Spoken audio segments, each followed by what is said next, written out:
नमस्कार दोस्तों, आप सभी का एक बार फिर से स्वागत है हमारे चैनल भक्ति ज्ञान में। आज सुनेंगे देवशयनी एकादशी की व्रत कथा। आषाढ़ मास के शुक्ल पक्ष की एकादशी तिथि को देवशयनी एकादशी कहा जाता है। इसी दिन से भगवान विष्णु क्षीर सागर की अनंत शया पर गहरी नींद में चले जाते हैं। इसके बाद कार्तिक मास की एकादशी तिथि को भगवान विष्णु योग निद्रा से निकलते हैं और इसी दौरान भगवान शिव सृष्टि का संचालन करते हैं। देवशयनी एकादशी की कथा के अनुसार एक बार राजा बलि ने तीनों लोकों पर अपना अधिकार जमा लिया। यह देखकर भगवान इंद्र और अन्य देवी देवता घबरा गए और भगवान विष्णु की शरण में चले गए। सभी देवी देवताओं को परेशान देखकर भगवान विष्णु ने वामन अवतार धारण कर लिया और राजा बलि से भिक्षा मांगने जा पहुँचे। राजा बलि ने वामन देवता से कहा, जो मांगना चाहते हैं मांग लीजिए। इस पर वामन देवता ने भिक्षा में 3 पग भूमि मांग ली। पहले और दूसरे पग से वामन देवता ने धरती और आकाश और पूरा संसार नाप लिया। जब तीसरे पग के लिए कोई जगह नहीं बची तो राजा बलि से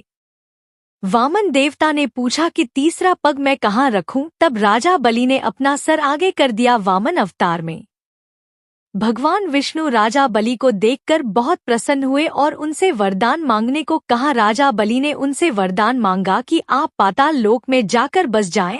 राजा बलि की बात मानकर उनको पाताल में जाना पड़ा। ऐसा करने से सभी देवी देवता और मां लक्ष्मी परेशान हो गए और अब अपने पति विष्णु जी को वापस लाने के लिए मां लक्ष्मी एक गरीब स्त्री का भेष धारण करके राजा बलि के पास गई और उन्हें अपना भाई बनाकर राखी बांध दी और उन्होंने उपहार के रूप में विष्णु जी को पाताल लोक से वापस ले जाने का वरदान ले लिया। माता लक्ष्मी के साथ वापस जाते हुए भगवान विष्णु ने राजा बलि को वरदान दिया कि वह प्रत्येक वर्ष आषाढ़ शुक्ल पक्ष की एकादशी से कार्तिक मास की एकादशी तक पाताल में ही निवास करेंगे और इन 4 महीनों की अवधि को उनकी योग निद्रा माना जाएगा। तो यह थी देवशयनी एकादशी की कथा। देवशयनी एकादशी व्रत कथा का वर्णन भगवान कृष्ण ने खुद युधिष्ठिर से किया है। सतयुग में माधा नाम का एक चक्रवर्ती राजा राज करता था। उसके राज्य में 3 साल तक वर्षा नहीं हुई थी, जिसकी वजह से राज्य में भयंकर अकाल पड़ गया। अकाल की वजह से चारों ओर हाहाकार मच गया। राज्य के लोगों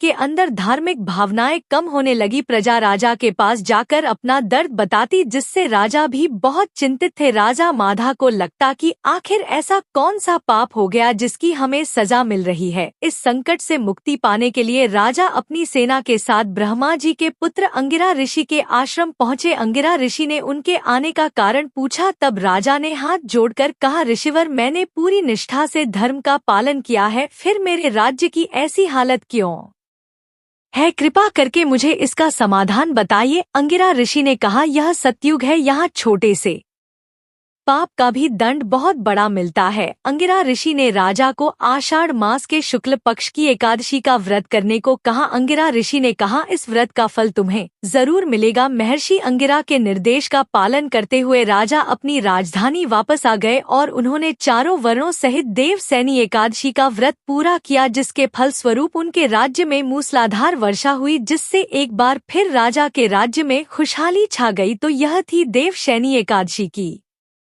व्रत कथा। आपको यह कथा कैसी लगी कमेंट बॉक्स में जरूर बताएं और हमारे चैनल भक्ति ज्ञान को सब्सक्राइब करना ना भूलें। धन्यवाद।